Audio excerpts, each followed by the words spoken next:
Office for the Human Resource Management ug Office of the City Local Civil Registrar ninghimo og updates on civil registration alang sa mga empleyado sa gobyerno niadtong Setyembre 4 ning tuiga didto sa SP Session Hall.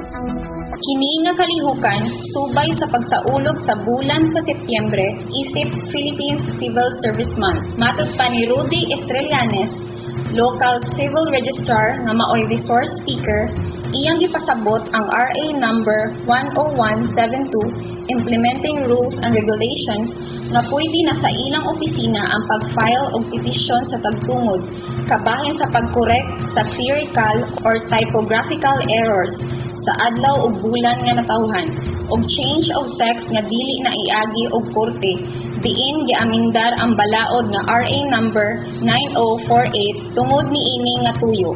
Apan ang pag-usab sa edad ug tuig iagi gyapon sa korte ilawom sa balaod sa RA number 9048 dugang pa ni Estrellanes. Sa change of sex, gipasabot ni Estrellanes mao ang pangalan nga masaypan nga babaye o kon lalaki.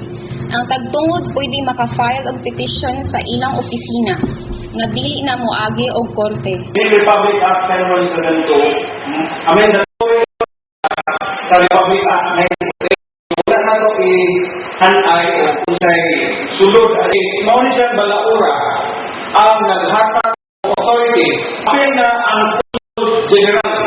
Consul General meaning itong concern, bitanan, anak, isuon.